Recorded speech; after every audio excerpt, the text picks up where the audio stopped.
In today's show, we have a multi-topic episode where first we discuss, should we abolish political parties? Is democracy better without them?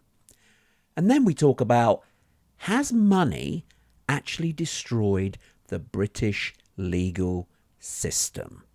And now, the TNT Talk Show, daring to go where other podcasts fear to tread.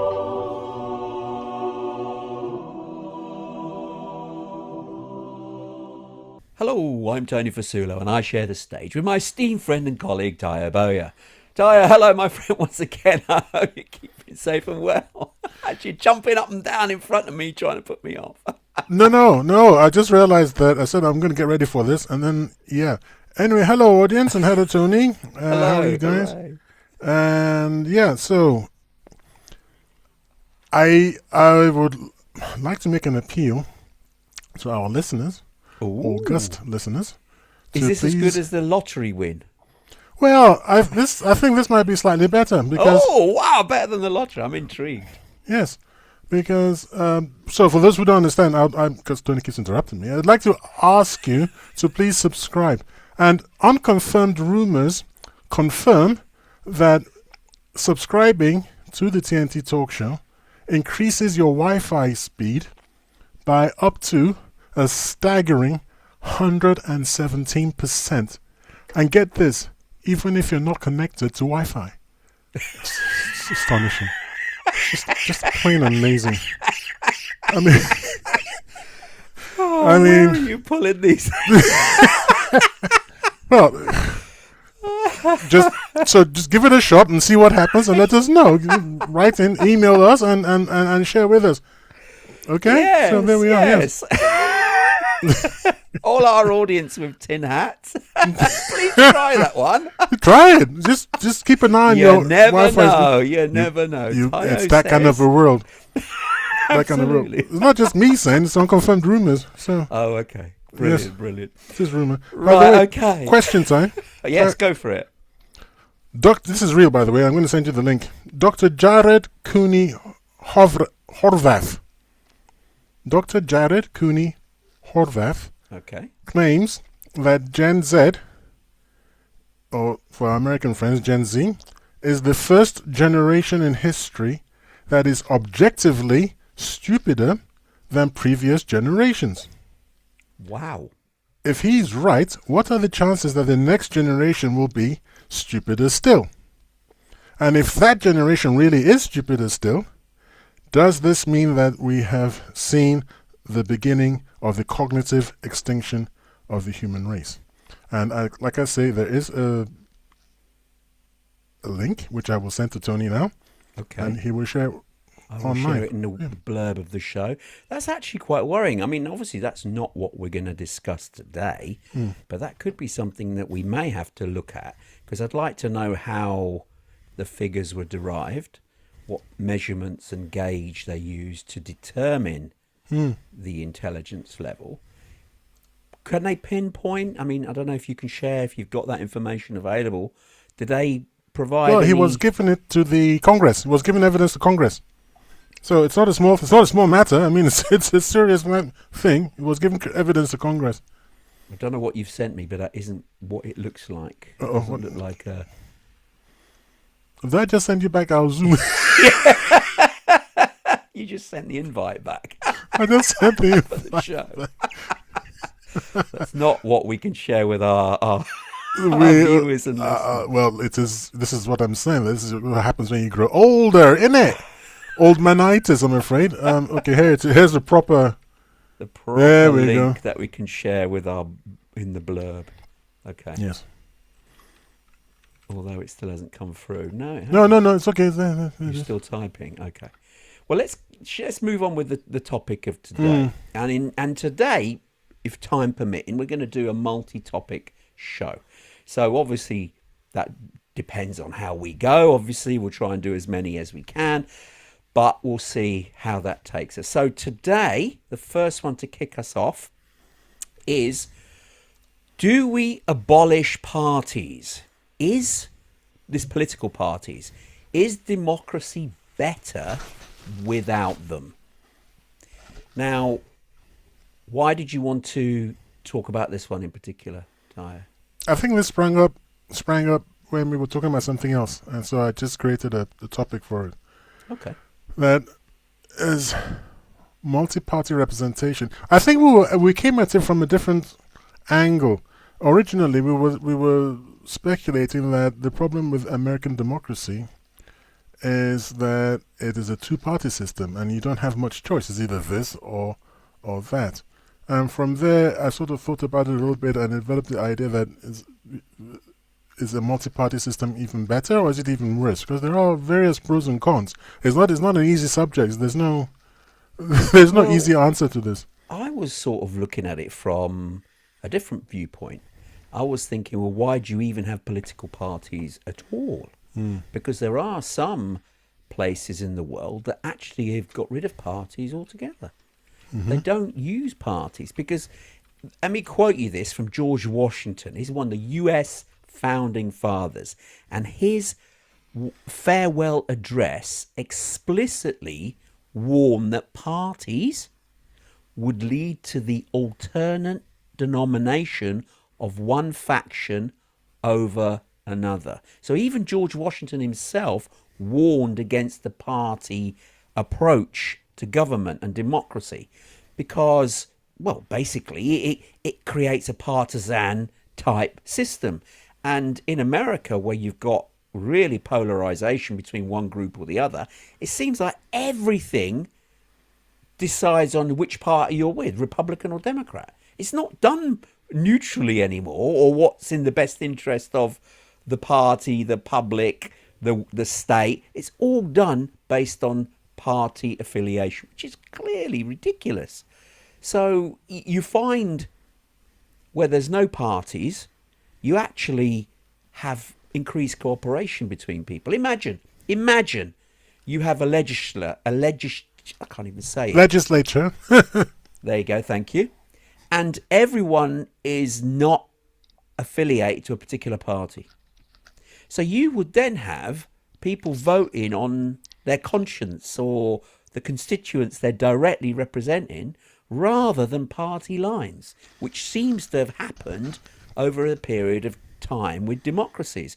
They seem to be more concerned about how the party is seen and what we should follow rather than the individual, well, all the people in the constituency that actually voted them in the first place. And if you were to ask any individual, why are you voting for that party? Do you agree with everything they do? I bet most people won't. So if they could actually vote for individuals who represented a particular viewpoint rather than the whole party as a whole, that would be better democracy in my view anyway. Well, it's been tried before in the early stages of Ghanaian independence. The country decided to abolish, avoid. Let's use the word avoid. The country tried to avoid party politics. However, factions still formed because humans organized. Yeah, coalitions form, then labels are formed. This is how the funny thing. It's parties evolved out of non-party systems. Yeah, I know. And it's a natural evolution. It's because it kind of works. People get together, they have the same pressure points. They want to see the abolition, let's just say, of the speed limit, as a Jaguar owner might want to see. And this is Tayo, ladies and gentlemen, who has a brick tied to his right foot. So when his speed it always goes faster than what it should do. But hey. No, I never do that. No, that would be illegal. Good Lord, I never do that. What I would like is that I might be able to legally, you see. So people like me would come together, and at that point would just be a loose coalition. But because let's face it, one thing tends to lead to another, and birds of a feather. Oh, I know this sounds trite, and oh my gosh, he's not really going to say that, is he? Birds of a feather tend to flock together. Yeah, absolutely. And then after a while, we just say, well, you know what we need? we need a couple of rules just to help us organize a little bit better. Yeah. And there we go. That's a political party. And there are some pros to having political parties. It's not all cons. For example, accountability. Yeah. You can hold a party accountable. That's a whole bunch of people you're holding accountable. And I don't even want to go into accountability because you can also hold an individual accountable. The real thing is that parties can organize better than individuals. So you can have party rules saying what you can and you can't say, and that way moderating extreme elements. Because if you have a two-party system, for example, as they do in the US, there are limits to what you can say and go outside party lanes. So Marjorie Taylor Greene, for those people who follow American politics, she was too way out there for the party. And as I understand, she's had to leave, right? Am I correct? Well, only because she got into a spat with Donald Trump himself, and she was his most ardent supporter, would back him, supported him to the hilt, and then they had a massive falling out. I don't actually know the details of how or why, but since then he's sort of technically hounded her out of the Republican Party because at the next election she's not standing, so she's been moved out. And but she is going against him now regarding the Epstein files because he promised to release them in their entirety, and clearly that hasn't happened. So I don't really blame him for that, to be honest. I don't blame him for doing that. You see, he was under the clear impression that he wasn't in the Epstein files. And then when he found out he was in the Epstein files, he did a 180. It's all very well when somebody else is going to catch flack, but when it's you, go like, oh, well, I'm in there. Let's not release the Epstein files. Anyway, so back to part. Yeah, well, it's watching it from the outside. It's a little bit funny. It's just like, are you serious, man? How can you not know it? Anyway, so and then party whips here in the UK. We've got something called the party whip, which is not a great term in my opinion. No. But a party whip is a functionary, an official within the party who ensures that party members vote vote for the party policy and they toe the party line. And if you don't, they are the sharp end of retribution for your not voting the party way. You might not get to sit on committees and things like this. Is parliamentary system, by the way, and I suppose they have the equivalents in other democratic systems. So discipline is probably the best thing that you said that a party politics he's brings got a whip to keep people in line, which I think. Do you have to resort to that to ensure that the people? But I think it's because of the executive, when they've got a particular policy they want to push through. They want to make sure that the whole party is present because they have to be there to vote in person. You can't disappear. But some of them make excuses. Like in any work environment, there's people that are not as sharp or as slick as some of the others. They're a little bit, at the edges of the company, and they want to sort of take time off and put their feet up more than they would. And I suppose the party whip is there to ensure that these people are brought into line and will vote with the government. But that removes the legislators. They can't vote on their conscience. I mean, sometimes they get free votes, but a lot of the time it's party lines vote. So are you representing your constituents? Because your constituents may not all agree with a particular policy that your party's taking. But well, I became a member of the, what is it now? Reform? No, I don't mean a party. I mean as actually on a committee, on a council. Oh yes, you were. Yes, I was a councillor. Yes, I became a councillor, and the reason I gave it up was because I attended a council meeting Now, if you want to know how hopeless our situation is in England, you can do one of two things. One of two things. You can go to a secondary school and just visit, or you can attend a council meeting, and then you realize that we are up a smelly creek. And we don't. It's not the question of you don't have a paddle. Is that we don't even have a canoe, so we're actually swimming in it. It's like You can't leave our audience hanging. You've got to explain why you're making that judgment. You've got to explain the reason why the council is so bad and these meetings are so bad. You can't just leave it like that. so. The meeting I attended was a quite important one. It was to whether or not our council, my council, which is where I live, which is the borough council, is West Northamptonshire, should form or federate, if you like. Federate is probably the wrong word. I can't remember the word they used during the meeting. Federate with other councils, because this is what London wanted. They wanted to get councils to clump together semi-formally and have a mayor, a super mayor, controlling these larger units. But functionally speaking, it wasn't clear what these larger units were supposed to achieve. It was like, what are we getting out of it? We're going to pay for a super mayor and his office, so it's going to cost the taxpayer in return for what? What does the super mayor do that our mayor or our chairman can't do? Was it And to these are cut questions- costs in terms of where you've got a bigger area? Obviously, you've got duplication.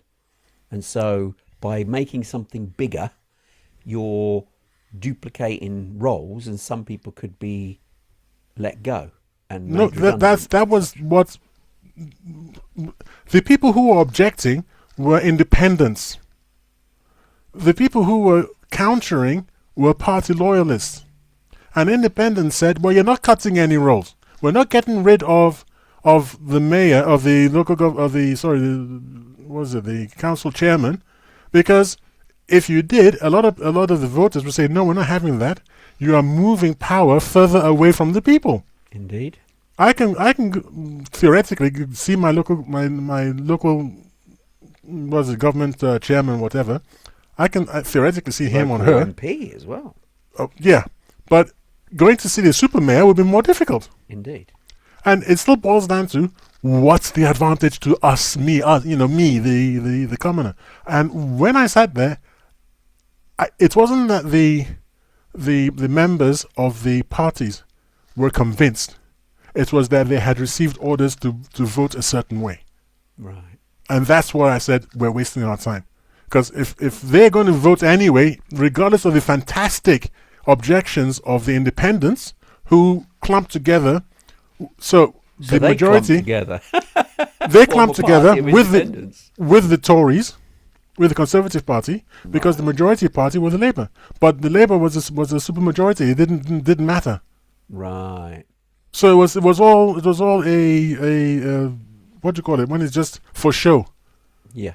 It was going through the motions, basically. It was going through the Because motions. they It were was gonna done vote it deal. through anyway. They had the majority, and that was it. So yeah. So the idea that we, the people, control the parties is untrue. We don't have the proper democracy. The proper democracy was Demos Kratos, the rule of the people. That's not there, and that's why I said I was wasting my time, and I just folded. That's the point and the problem with a party system, isn't it? You're delegating in a way your vote to someone who will represent your vote. You as an individual, as a member of society, are allowing a party member to represent you, and they have the ability to think for themselves. You're just trusting them to vote and consider your interests, but by and large they may not, because we are not involved in every single ruling, every single decision being made, because we've got our own lives to lead. That's the whole point of having them in place in the first place, so they can take care of the day-to-day running of the area, the borough, the city, the region, etc. And we only get involved with the big stuff if necessary. So they do the day-to-day stuff, and we are delegating our authority to them. So it is democracy in a way, because we've chosen our candidate, And that candidate is now representing us in the day-to-day governance of the country or the region or whatever, and they're making decisions on our behalf. So to say, oh, you can't, it's not democracy, that's not true, because that individual is representing us, and we've given them that mandate to do so. So now, granted, they're not going to vote on everything how we may see fit, but that's the whole point of the term. We vote for them and they tell us what they want to do. Now, obviously, they're going to get other stuff in and around what they said they're going to do. And they're in a real democracy, they would come back to us, the individual, the people, and ask us, what do you think of this? But in they the do day-to-day that. stuff, They do that in Switzerland. They do. Absolutely, they do. Where they have a referendum model, which is they've got three kinds of tools. Which one, mandatory referendum. Constitutional changes must go to a public vote. So there's no idea that our elite know better than us or anything. No. It's got to come to us, to the well, not us, but to the population. People, yeah. Optional referendum, where citizens can challenge laws passed by Parliament. All they need is 50,000 signatures. That's it. That's it. Isn't that fantastic? It's brilliant. Absolutely brilliant. And then I've been number to three- Switzerland, and I've actually heard this from the I'm not sure horse's there's mouth. many places you haven't been to. What the hell? Christ, man, stick, man. What the hell? It's everywhere, this guy, man. Only a week he's gone somewhere else, man. I don't have to brag about it. He's stuck in Northampton.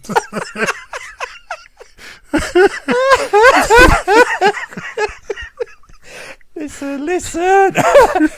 It's good to be travelled. You be well travelled. Yeah, it's wonderful to be travelled, man. Where the freaking money coming from is what I'm trying to say. What the hell? We don't all work in banks, man. You know what I mean? Some of us are just teachers, you know. Some Bogner Regis, man. And that's it. Oh, I didn't get paid. That's the funny thing about being a counsellor. Okay. You don't get paid? Not as the one that I was doing. As the lowest form of counsellor. I don't mean scum, but what is I'm it? with you. Actually, Parish. I think the Swiss Parish counsellor. Parish That's what I was. counsellor, Yes, I was right, a parish okay. counsellor, I think. Yeah. But you're right, what you say about the Swiss model. I think the Swiss model is brilliant. They do take longer to get things done, of course, because obviously they have to go through this process. But it's quite slick. Yeah, You know, so they- I'm they- saying it's they not have necessary then. I mean, the bad form of multi-party systems, what we're practicing, doesn't have to be that way. We can practice more demos kratos if we want to. And which would require, of course, the very counter. I think this is only peripheral and we have to finish soon. Very peripheral to what we're talking about. But it's also very worrying that there seems to be a concerted effort in the West, now this is me, my personal opinion, to dumb down the citizenry. Because to have a functionally good democracy, you need a well-informed citizenry. Absolutely. And we don't have that, not by a long shot. Not anymore. Not anymore. Aren't they supposed to, part of the issues, when laws are created, for instance, they are supposed to make them aware to everybody. When a new law affects the population, they should be aware, everyone should be made aware of them. But how often do Joe Public go on to now the government website for any new laws that have been produced? We don't. So it's almost like, well, it's them and us. They get on with the system of government and create the laws, and we'll just carry on. But we have to be made aware of those laws because they apply to us. And I think if I lived in ignorance- Switzerland, I would do it. But I Yeah. don't live in Switzerland, so I live in the UK. And if I go down to the law, if I go onto the government website and see a law I don't like, it's not much I can do about it. No. And after a while, that is very demotivating. Yeah. And after a while, people just stop. Because if You can't you've use tried, ignorance as defence, though. sorry, You I'm not can't ignorant. use I'm not saying I'm ignorance, ignorant of it. I'm just saying I can't do anything about it. No. It is frustrating how that bit works, though, where we aren't informed specifically. And with the advent of mobile phones, you'd have thought there'd be a way of pushing the laws so people could see them maybe weekly or the new ones that apply. And, surely things like that with AI and technology, we could There's have no a bit way our better. government wants people to know. There's no way our government wants people to know what's going on.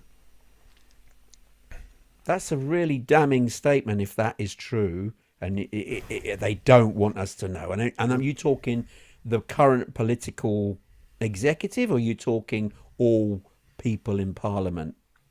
Yeah, the system, the political class.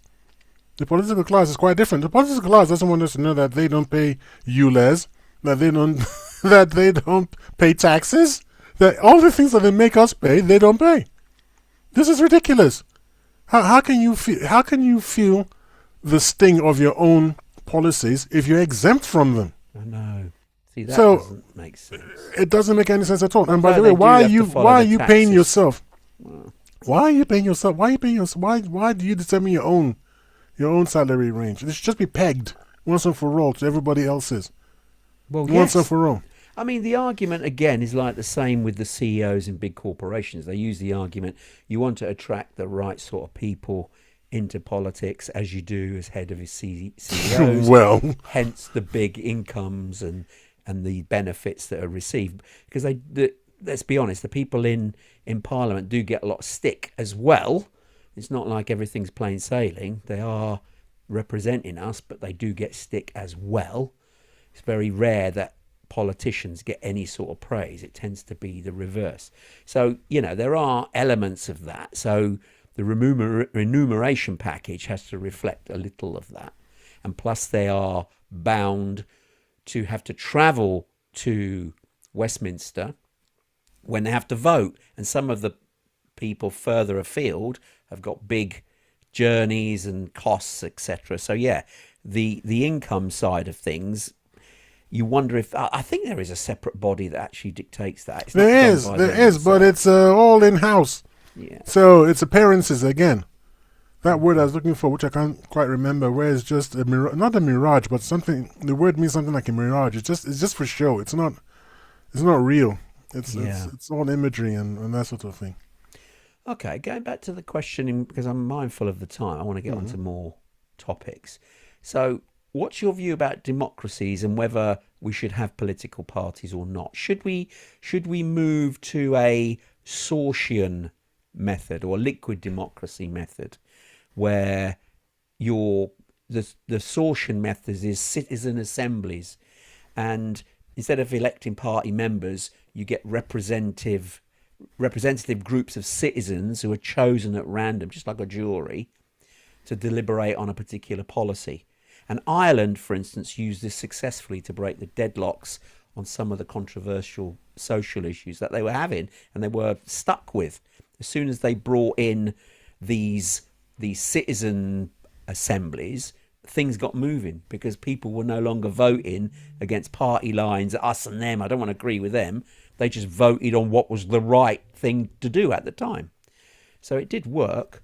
And the digital technology can enable issues-based voting. So more like the Swiss model because of a digital technology. We can get it right. If we have digital and voting digitally using some sort of blockchain for security, etc., they could do it.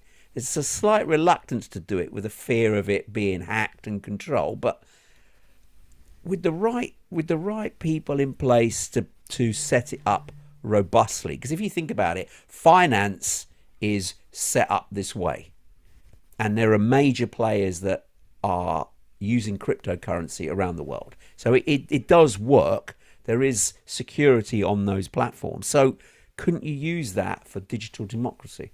Get people to vote individually on certain issues. Maybe not a general election. I like the idea of the citizen committees, if you like, assemblies, citizen assemblies. But I think that would only be for a certain class of problems. You're not going to run a national defense policy based on ad hoc citizens that you just randomly choose, because that's not going to work, at all. And if you're going to use the digital form of democracy, you've got to ensure. I mean, look, we are either buying American tech or buying Chinese tech. So my fear is that we're going to want to vote on something, and we'll suddenly find that we seem to be very friendly with Beijing. You know what I mean?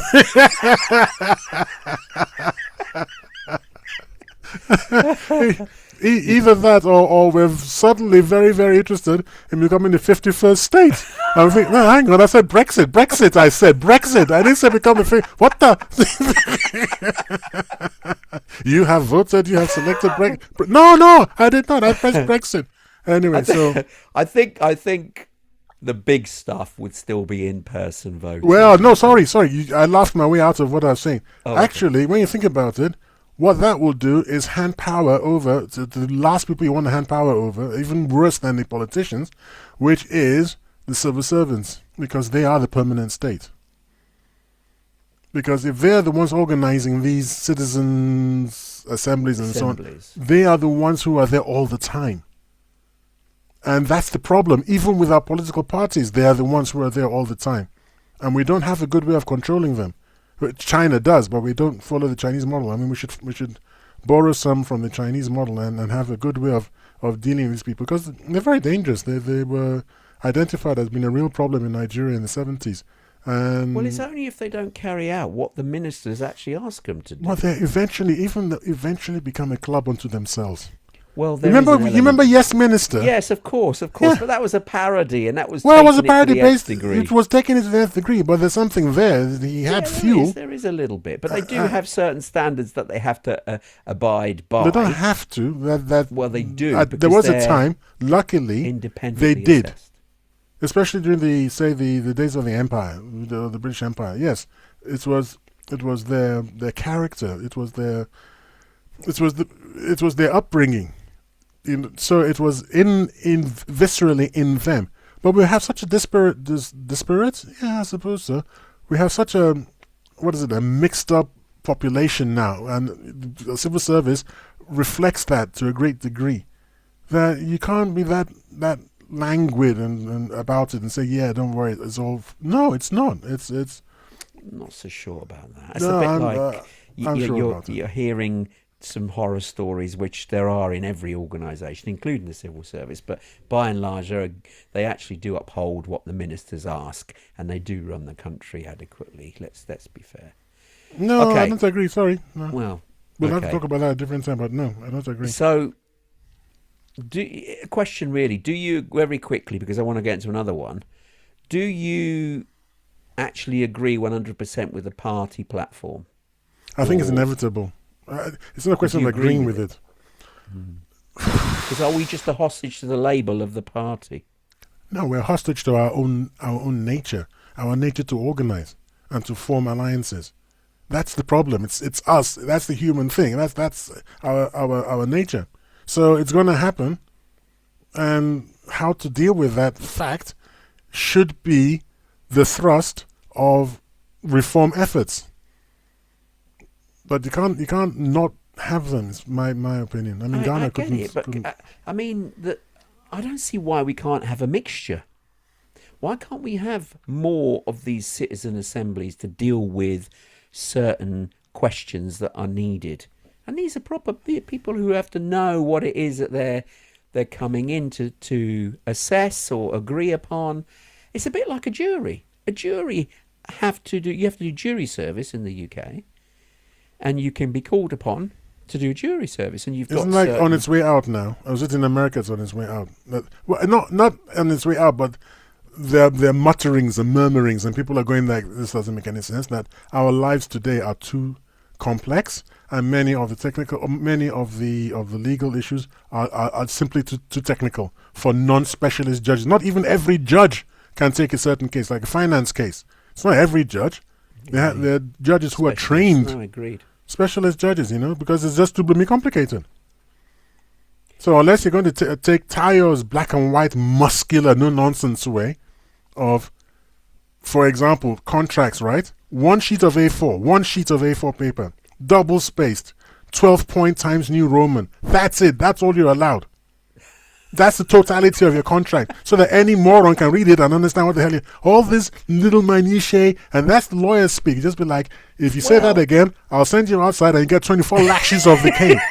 Don't open your mouth and give me sophist nonsense anymore. And the judge will actually just, okay, take him outside. Just take him out there. Come back in. Say that again. I dare you.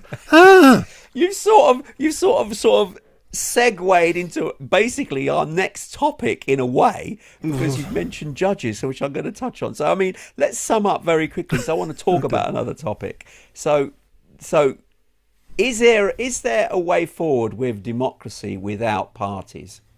No. I think there is. Not completely without parties. I think it could be a hybrid approach. Point to one. I challenge you. Point to one. All over the planet, you got 192 countries. Point to one. Pacific Islands don't have political parties. Pacific Islands don't have a government. They do. Did you A know the banana Canadian republic is actually territories- different. Did you know? Well, I shouldn't say that because we have a couple of listeners from Pacific. we Hello, do. guys. Sorry.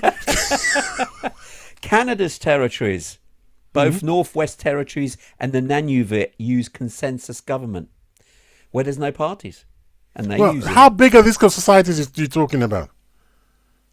I mean, seriously, I don't know if the actual number. you have 150,000 people, that's basically a large university campus. Nebraska state legislature in USA, they don't have one. They don't have what?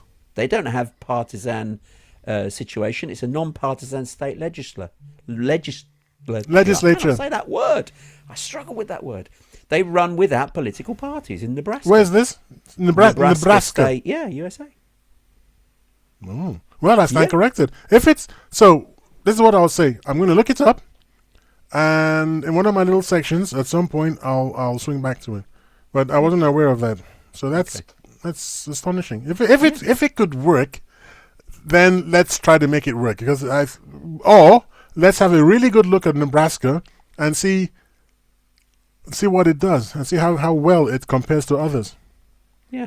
I think a hybrid Facts and solution evidence. may work. I think parties are required, as you say. You've got, they can be held accountable. It's easier to work. They can get things done quicker by organisation. I get that, but for certain other things, I think citizen assemblies can be done, and especially with those where they're not sensitive in terms of security and things like that. And also, we could use digital democracy tools that can help with some voting on certain issues, not necessarily the whole country type digital democracy, but certainly localized democracy could work in a digital format. So it could be an issue-based voting. So for instance, let's say there was, argument's sake, Northamptonshire, where we're based in the middle of the UK. They wanted to, I don't know, what build a new piece of infrastructure, for instance.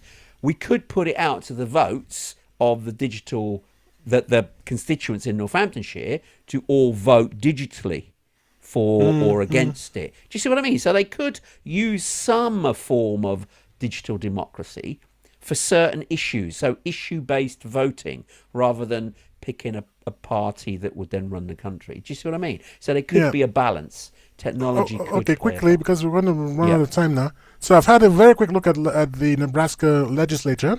Yeah. I can say the word legislature. I can't say that word. I struggle. Anyway, so they've got 49 senators, no formal party caucuses. Wow. Here's the thing that you may not know, or maybe you do, I don't know.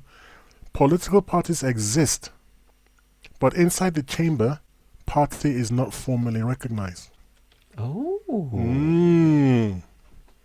So does that mean they can act based on conscience and their constituents, Yes. as opposed to party? Yes. See, that's They can't do good. the part. They can't do the parties can't coerce them. Like they can't have the party whip, for example. Yeah. That's good. See, that's not bad. I like that, because that's not a full removal of the party system, but certainly gives more credibility to the actual individual MPs. Well, does it, Tony? Does it? Or does it lead to this? If you don't vote the way we said you're gonna vote, when you come back outside and pow, it's me, you, and Trump in one room. Get what I mean? And after the Epstein files, you probably don't want to be trampling there one single. Just hashtag just saying. Oh dear. Anyway, let's move on to another topic. Come on, next one. We've done that one. Okay. This one here is interesting. Has money destroyed the British legal system? And I want to talk about this one because this was one of mine, I think. Yes. It? Yeah. This is the problem we got here. We've got a problem where our prisons in the UK are to capacity. And it seems to be that the emphasis on who should be in prison and who should not, because of this capacity problem, has gone completely the other way. And so it looks like money is dictating who goes to prison rather than who does not. Mm-hmm. And the reason for that, because of this high, we're not building new prisons, we're just releasing people early, which is not good.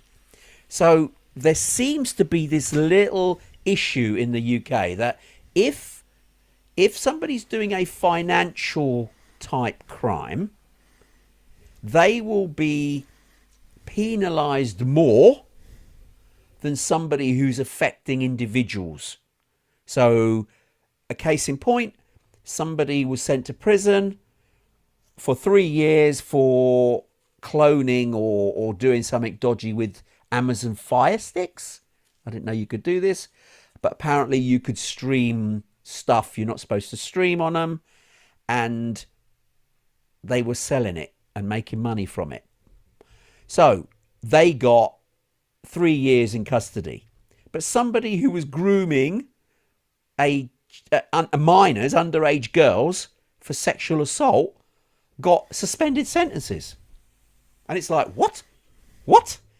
Why? Well, the crux of it, when you look underneath the surface, the legal system is essentially saying that stealing from a corporate entity, e.g. the TV companies, is 5 times more harmful to society than the physical and psychological grooming of a child. Because the finance side, the TV companies are losing revenue. So that's less tax going to the government.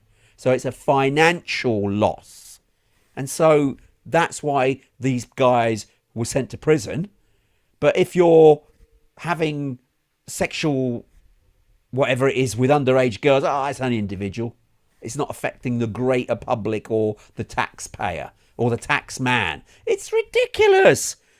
It's like the government are just fixated on money rather than the well-being of its citizens. So that's not new. That's not new. That's always been the case. If you want to get in trouble with the government, don't pay your taxes. That's how you really get into trouble. Don't pay your local council tax. I mean, they call you at work. Yeah. I mean, they're not messing around.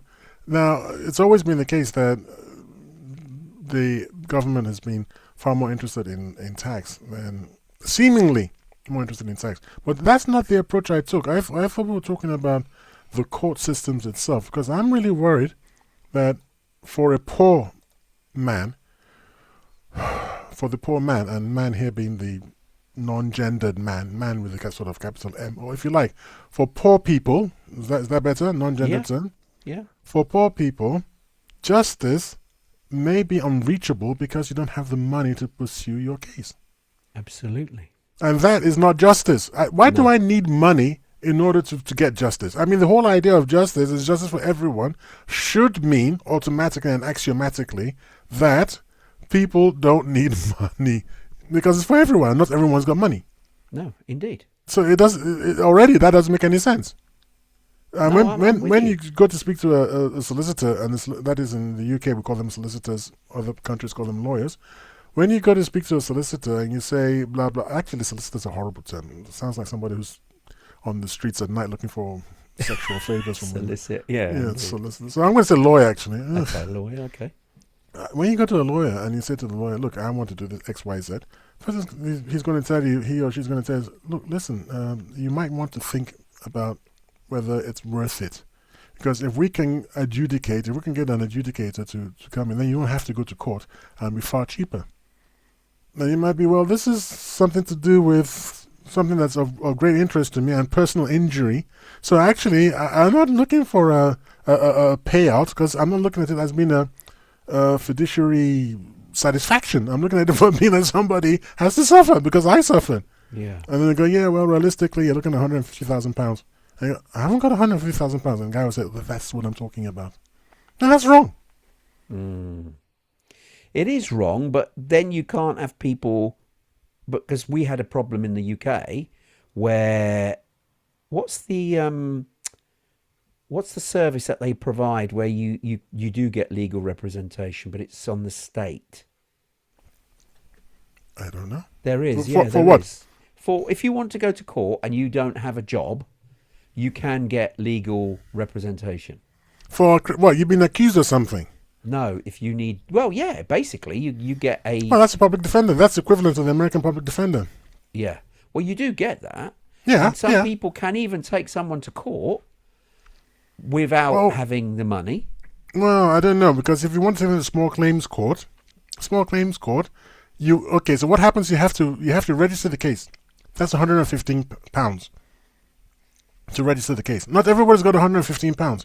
Now, if you win, you get your £115 back. That's fine. If you lose, you've lost £115. That's not what I'm talking about. You shouldn't need a pound. Well, no, I you don't shouldn't. see why not, because otherwise anyone could litigate against anyone. Oh, well, he looked at me ugly. He told me ugly. I was ugly in the street. You see what you do? Then you let people litigate, and he looked at me, way that made me uncomfortable, or called me ugly. And then you end up having to pay because you've lost the case. So you've got to really think about it. Yeah, so it might be worth tying up the legal system unnecessarily. Then get more judges. Well, then get more judges. With everything, we need more people in the hospitals. We need more doctors. We need more dentists. We got a short supply of people. With I can the solve all skills. these problems for you. See, this thing about going to the hospitals and whatnot. The doctor should just look at you and just go, so Tony's already smiling. He knows this is going to be one of Tayo's radical solutions. He's going to say, cough again. Once more. No, mate, you're out of here. And then just give an injection. And that's one Soylent Green to unit out of the door. Sorry, his cough was too weird, man. We couldn't handle it. People don't want to go. Say, I'm sorry. What happened to Joe? Oh, Joe, man, he got Soylent Green. Why? He said he went to the hospital. Yeah, he just had a stubbed toe. So, well. He's now Soylent Green. He's now Soylent Green. So, sorry about that. No, so, okay, all right. So, I mean, it's not because you're going to get 115 back. It's not stopping people from going to court. It's not. And just that it's another thing. It's just like another way of extracting money from whoever's coming to court. Well, you can do that anyway. You need some representation, because the processes within a court, there's certain processes, and you need some expertise to guide people. Otherwise, it could be just a complete slagging match. I mean, we don't. Yeah, that's what the judge is there for. Yeah. Or we've got AI. Do you want AI to handle the basics of the case first? Well, that is something new that certainly can have a benefit, and we touched on it. We did a whole show on it, if you remember, about whether AI should be brought into the legal system. Certainly not necessarily. Well, certainly to aid with the research, the law, the litigation, etc. But humans will still make the final decisions based on the information that's been provided. But certainly, the red tape, the information behind the scenes can be sped up with adequate AI, surely. Although there are certain examples of AI being used where people have come up with stuff. Have you heard about this? Some silly ones where some very lazy lawyers have used ChatGPT as that's not going to end well. No, that helped them, and they've put it forward as a case without checking that it was asking for prompts. It was all through the paperwork. So yeah, there's examples of that too. But by and large, it is making a difference and it is helping. So, yeah, that would eventually one day. Well, that's the whole idea about the not having juries for lesser cases. So what you were asking about, they call the Public Defender Service for England and Wales, the PDS. This is a government-funded criminal defence lawyers. And then you've also got the legal aid people. Legal aid, that was it. Legal aid, yes. Yeah, that's there to help you put something through if you don't have the funds to do it. And it's supposed to be open to everybody, but you got to be mindful as to who could abuse it, and there have been instances of it being abused, although it's still small in number in that case. What I wanted to talk about as well on this same topic is the USA perspective. Now, money and influence over there plays a bigger role than it does in the UK, because there's a federal public defence freeze in 2025. I don't know if you've heard about this. The US government froze funding for federal public defenders at 2024 levels. So what that meant, it created a massive backlog where the poor wait in jail for years without a trial, while wealthy defendants use a system called third-party litigation funding, and it's $1 billion industry where hedge funds invest in lawsuits for a cut of the payout. So basically, they are the people who can afford the third-party litigation funding. They get given extra money because hedge funds are betting on it. So it's a bet on cases through the courts so they can make money off of it. So you pay to have the third-party litigation funding. It's only a relatively small amount, but the hedge fund then bet on your case, if they think it's worthy, that they then take a cut of the payout. It's a bit like no America. No claim. Seriously, man. It's the Roman Empire all over again. What are you doing? it's hilarious in a no, it's not dark okay. way. It's not hilarious. It's bad. Yes, hilarious in a horrible. Everything is to make money. I mean, we spoke before about the prison system. That's a money-based system because the government don't want to have anything to do with it, so they're all privately owned, and so the inmates have to produce money for the prisons and so forth. They want to keep them in rather than let them out. Whereas in the UK, we just full. We don't build new jails because they're expensive. But not to mention who's in prison in America is the black people usually, isn't it? There's a huge unreasonably represented because they are actually still a proto-slave system because then people are making money out of them. So over here, we are losing money on each person that's in prison because it's government funded. But in America, they're making money out of it. It's clever, but it's not good. I mean, it's venal, I think is the word I'm looking for. Because the fact that they go to prison in the first place, they're obviously being incarcerated. There's costs associated, but the point is that's offset with the work that the prisoner can create for the prison that's sold on the open market. That makes the vast majority of the profit back to the prison. So the inmate is producing. They're an asset in a way to the prison. So the prison don't want to get rid of some of these prisoners because they're bringing them money, and they're paying pittance.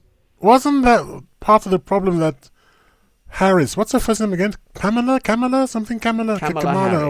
Yeah. I thought she ran into problems because she didn't want to release certain people who were in prison for smoking pot or something. And just for pot? Well, yeah, they were in prison for smoking pot or whatever it was, or for selling or whatever it was. They were well past the due date for release, and she just kept shuffling them around the system. And this came back to haunt her because people say, "What this is what you did. It was only for profit. Just wouldn't release them, basically." I mean, it's like that's ridiculous. It's like they've paid their time. What's the expression they always say? They've paid their dues to society or whatever. Why are they still in prison? And the court has told you, release them, and you're still shuffling them around saying no. I think she was Attorney General of, I believe it was California, I think. Okay. It's astonishing. I mean, anyway, we shouldn't really... it's not really. Is it fair to use America as an example? Because right now there's such an edge case in everything. If that is not, I'm not sure that it's really. Maybe we should look at Canada or somewhere else. But I know it's a bit funny to talk about America. But Well, no shade on our American friends. But seriously, man. I mean, it's all to do with money, and the bottom line, everything's to do with money. Yeah, it's a bit it too seems much. very little is funded because it's the right thing to do from taxes. So, but, you know, I know that their system is, well, taxes are only to do the military. That's basically, and to run government. That's it. Everything else should be private. But there are certain things that really, you know, the legal system is a mess there because it's not legal because what's right. It's who you're paying the most money to get the best lawyer. I mean, there's an element of that here to a degree, but nowhere in the same realm as it is in the States. So it is to do with money. Everything's to do with money. I mean, and even if it's your money, you've got to be careful. Look at what happened to. This is to do with the law as well. Look at what happened to that poor singer, the girl. Singer? I don't know about this. The singer who shaved her hair once, and remember the singer? Very popular singer at one stage. I think in the 90s she was popular, maybe in the noughties. Not Sinead O'Connor. No. Her first video, American. Her first video was she was in school uniform, and she was singing. Oh, Britney Spears. There we go. That was her money, right? And she was in big trouble because other people wanted her money. Right. And with the cahoots of the court, they basically took her money off her and used it to oppress her. Until a charity, various charities came to her aid, and this is how at the age of 4 was a family. And other people just, oh yeah, she's not compos mentis and blah blah blah. No way. And the court was okay. We'll be conservators, you know, with the family. And it was a sweetheart deal. It was ridiculous. And this poor girl was doing all the blooming work and not getting any of the blooming money. She was basically turned into a slave. They seem to love slavery over there in all various forms. Well, it's never really gone out of fashion, has it? No, not really. Not really, no. See, are we seeing justice by spreadsheet? What's that? Well, basically, you don't have room for rapists because they're not really bringing in the money. So let them out early. But you keep people that may be in because A, they're valuable, and 2, they have to be punished because they took from the system, i.e. prevented tax or embezzled and things like that. So so far we can prove it. So I'm sorry to interrupt, but so far we can prove it. You know how we can prove it? Go on. Not a single person in America is facing any serious charges over the Epstein files. I know. Finish. I mean, that's it. Bam. End of story. They've got the evidence. There's no reason why people who are at least in court, if nowhere, I'm not saying they should have been convicted and thrown into, no. Well, they're not even facing charges. They're not even being investigated. The Department of Justice in America is supposed to be representing the people and do exactly that, justice.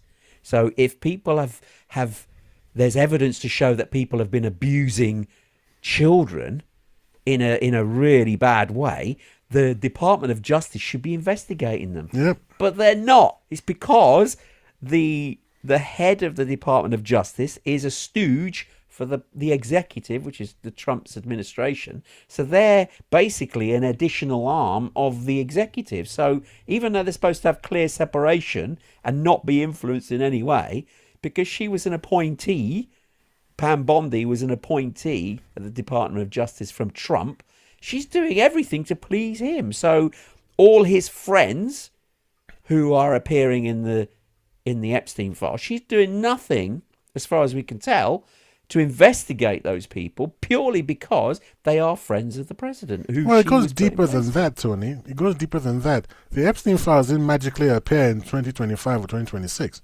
No. The Democrats had just the same information. I know. So it's not, you can't lay it all on the defeat exactly. of Trump. It's all the political elite. All of them. Yeah. All of them. Been playing along in this. I remember money. I remember you mentioning a while ago about a film that Oh, Sound of Freedom. the Sound of Freedom, they just pivoted to the wrong place. They Yes, had it was too most of small. the- Their vision was too actually incredible. You rejected it because you said it was ridiculous. It turned out that was too small. It Just didn't Hollywood. seem plausible. No, It didn't seem plausible for Hollywood. It just didn't. It was too small. It just turned out that they weren't looking. They weren't looking in the right place. they weren't looking in the right place because it was so. Do you remember that? Do you remember? I've said this a couple of times on various shows. You might not remember it. And I think I wrote it to you a couple of times. A conspiracy so vast, so complex that you won't believe it's true. Yeah. That's what's happening here. It's just so big that most people just can't even comprehend. And also, do you remember that I told you about clothes in the desert? I think it was Arizona. Yes, Children's that's right. clothes. Yeah. And they were children of something horrific. I can't remember for sure, but I'm going to guess that I think I mentioned like 50,000 or something. Wow. 50,000 shoes and shirts and shorts and dresses and it's like, we're from where and why is it here in the middle of nowhere in the desert, and was only discovered because somebody bought a piece of land a couple of miles away and was exploring the local area with his family, and then they came across this, mentioned it to the FBI and to the police and everything, and that area got walled off and wasn't allowed to, fenced off and wasn't allowed there any longer. That was the response. You're not allowed to go there any longer. What is? It's incredible. And the number of kids that disappeared it's even the Sound of Freedom was saying the number of kids is It's just incredible, honestly. I mean, whether this will ever get resolved, I don't know, because it's like what's the expression that we use in the UK at Christmas time? Turkeys voting for Christmas. No, yeah. That, for those who aren't familiar with that term, it's a British term, basically saying, would turkeys vote for Christmas? They would never vote for Christmas because they're on the table being eaten. And the same in the scenario in the States at present. The people who investigate in the Epstein files, the people in charge have influence in the Epstein files. They or their friends appear in the Epstein files. So they will be loathed to do any serious investigation because everybody at some point is implicated.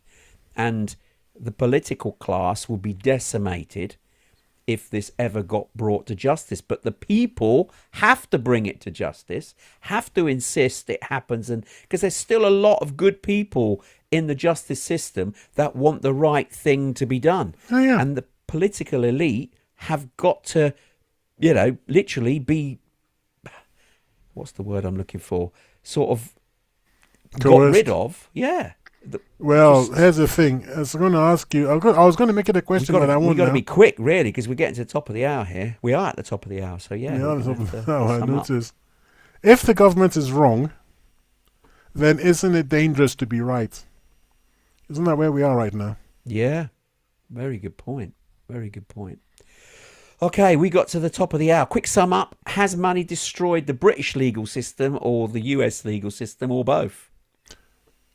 No, it hasn't. Well, yes and no. Here's the thing. Even back in the days of Rome, the justice system was not equally applied to the wealthy. Money has always had a bad hand in justice system. Absolutely agree with you. I echo those points exactly. Yes, money hasn't destroyed it, but it has influenced it, and it always will do, unfortunately.